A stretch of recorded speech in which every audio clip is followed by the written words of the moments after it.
The Orangemen are on the march, the growth of Protestant power.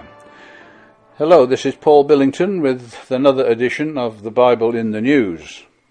Protestants have been in the news quite a bit recently, especially those of the DUP, that's the Democratic Unionist Party from Northern Ireland, otherwise known as Orangemen, because of the historic connection with William III of the House of Orange, stadtholder in Holland.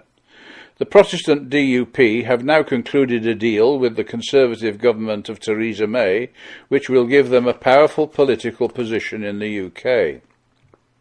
The background to this Protestant situation goes back to the time when Charles II of England plotted with Louis XIV of France to invade the Netherlands in order to destroy Calvinism, as Protestantism was then known, in all of Europe. King James was unpopular in England and was trying to restore Roman Catholicism in the country. But there was a coup d'etat and he was deposed.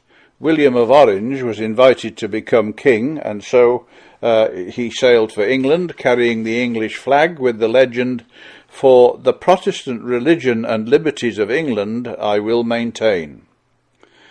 After landing successfully and without opposition, indeed, after being jubilantly welcomed by the British, William marched on London and forced James to flee to France. The throne was declared vacant by abdication, and William was pronounced king of all Britain. The date was February of 1689. In April, the throne of Scotland was offered him, and opposition to William was quelled. Although Protestantism in Scotland is rarely heard of today, Orangemen have made their mark there also. Almost 50 years ago, when I was living in Scotland, this Protestantism was visible, with graffiti on the walls in Edinburgh reading, "No Popery Here." In 1968 we saw a march taking place which was reported as 10,000 Orangemen march to 90 bands. The report in the Evening News, that was the Edinburgh newspaper, read, "A blaze of colour halted Edinburgh in its tracks today. It was the march of 10,000 Orangemen to a background of booming drums, bagpipes and flutes. The walk stretched roughly 4 miles and took 75 minutes to pass any one point along the route. One wonders whether this Protestantism in Scotland could ever be revived." James II had determined to maintain the Stuarts on the throne and landed in Ireland with the promise of French help. Soon he launched attacks against key cities in Ulster with the purpose of making Ireland a launching pad to recover England and Scotland for Catholicism. After Londonderry and Enniskillen were successfully defended, William took his troops across the Irish Sea and landed at Carrickfergus, where to this day is a stone marking the place where he first set foot on Irish soil. James was soundly defeated at the Great Battle of the Boyne on July the 1st, 1690, and Ireland was subdued. This day is still celebrated by Ulster's Protestants with parades and speeches recalling God's deliverance of Ireland from Roman Catholicism. It all seems a long time ago, but in some ways the battle between the Orangemen and the Roman Catholics continue, with efforts being made to make Protestant Britain part of Catholic Europe. As may be seen in the July issue of the Bible magazine, pages 22 onward, the struggle is still intense, and although the battle today is largely political, the threat of violence is never far away. The present struggle is being fought through demographics. If current trends continue, Irish Catholics will soon outnumber Protestants in Northern Ireland. It is the same strategy as we see in Israel, with the Palestinians trying to increase their numbers through the birth rate. But in Northern Ireland, the numbers of Catholics are being increased through immigration from Europe, and especially from Catholic countries like Poland. In this case, it could well be the Protestant Orangemen who become militant. We see their political strength at present in their standing firm over their demands in the deal with Theresa May's Conservatives. The Protestants of Northern Ireland are no pushover.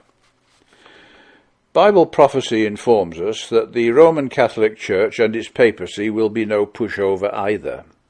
At the time of the end, she is seen as saying, "In her heart I sit a queen, and am no widow, and shall see no sorrow."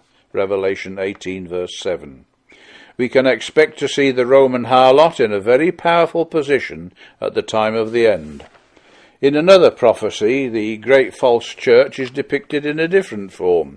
In 2 Thessalonians chapter 2, verses 3 and 4, we read there, "Let no man deceive you by any means, for that day shall not come, except there come a falling away first, and that man of sin be revealed, the son of perdition, who opposeth and exalteth himself above all that is called God, or that is worshipped, so that he as God sitteth in the temple of God, showing himself that he is God." We are being told that this system is a great deceiver. Deception is the means by which she gains and maintains power. The prophecy says, "Even him whose coming is after the working of Satan, with all power and signs and lying wonders, and with all deceivableness of unrighteousness in them that perish, because they receive not the love of the truth, that they might be saved. And for this cause God shall send them strong delusion, that they should believe a lie, that they all might be damned who believed not the truth, but had pleasure in unrighteousness." Verses 9 to 12.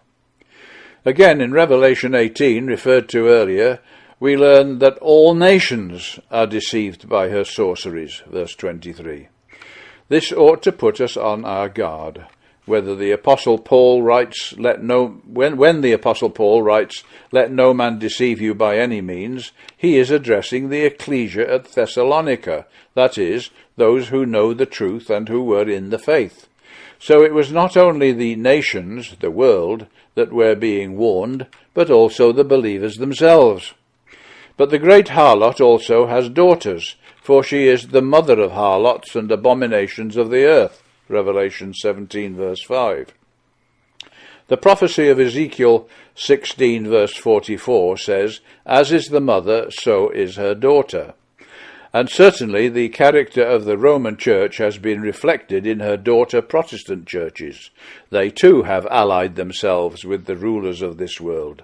So the Protestant state churches are the harlots, while the dissenting names and denominations are the abominations of the earth. It need not surprise us, therefore, to learn that the Protestants of Northern Ireland, the Orangemen, who make much of their loyalty to the British Crown, are just as much murderers as their Catholic foes. The Orange Protestants, then, are, and have been, witnesses standing against the Roman God, the papacy, and therefore answer to the witnesses who are left out or excommunicate from the Holy City, Revelation 11, verse 2. They are Protestants or protesters, but not saints, sanctified by the truth.